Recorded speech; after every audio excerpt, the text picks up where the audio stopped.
Choo-choo story. Ujjain के वीर राजा विक्रमादित्य प्राण ले जाएंगे। मैं डर को अपने कदम रोकने नहीं दूंगा। जैसे जब विक्रम श्मशान के पारी होते, मानो मौत खुद उनका इंतजार कर रही होती। और तभी एक सूखे पेड़ पर उल्टा लटका दिखाई दिया भयानक बेताल। फिर आ गए राजा विक्रम, इस बार तुम बच नहीं पाओगे। विक्रम ने बिना डरे बेताल को अपने कंधे पर उठाया और तांत्रिक की ओर चल पड़े। राजा, रास्ता लंबा है, क्यों एक कहानी सुनाओ। चुपचाप चलो। बेताल ने अपनी रहस्यमय कहानी शुरू की, एक ऐसे राजकुमार की कहानी जिसे अपने ही मित्र ने धोखा दिया था। अगर जवाब जानते हुए भी तुम चुप रहे तो तुम्हारा सिर फट जाएगा। मैं सत्य से कभी नहीं डरता। राजकुमार ने अकेले ही हजारों सैनिकों का सामना किया, लेकिन सबसे बड़ा वार तुमने दोस्ती के नाम पर विश्वासघात किया। सिंहासन के लिए सब जायज है।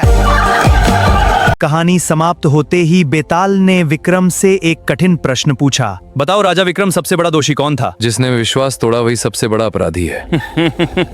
जैसे ही विक्रम ने उत्तर दिया, बेताल जोर से हंसा और फिर से उड़कर उसी पेड़ पर जा लटका। राजा, तुम फिर हार गए, तुम्हें फिर पकड़। और इस तरह राजा विक्रम की बेताल को पकड़ने की अंतहीन यात्रा फिर से शुरू हो गई। जब तक सत्य जीवित है, मैं हार नहीं मानूंगा। बेताल के फिर भाग जाने के बाद राजा विक्रम बिना रुके दोबारा उसी शमशान पहुंचो। राजा, तुम कभी हार मानना नहीं सीखोगे। जब तक मेरा प्रण पूरा नहीं होगा, मैं रुकूंगा नहीं।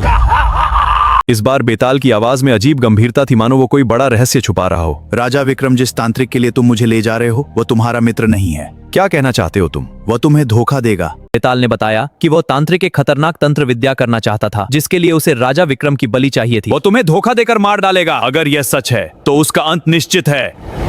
रास्ते में बेताल ने एक और कहानी शुरू की, एक ऐसे साधु की कहानी जिसे अमर बनने की लालसा थी। इंसान को राक्षस बना देता है और सत्य उसे नष्ट कर देता है।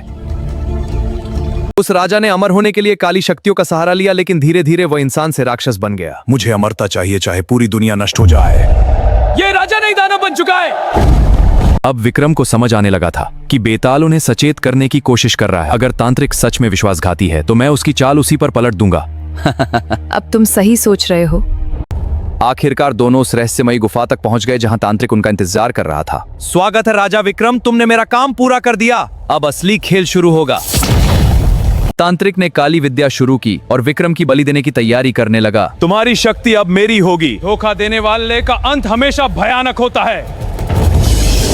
जैसे ही तांत्रिक हमला करने बढ़ा, विक्रम ने अपनी तलवार निकाल ली। अब तुम्हारी काली शक्तियां तुम्हें नहीं बचाएंगी। नहीं, यह असंभव है। राजा विक्रम, हमारी कहानियां अभी खत्म नहीं हुई। मैं फिर लौटूंगा।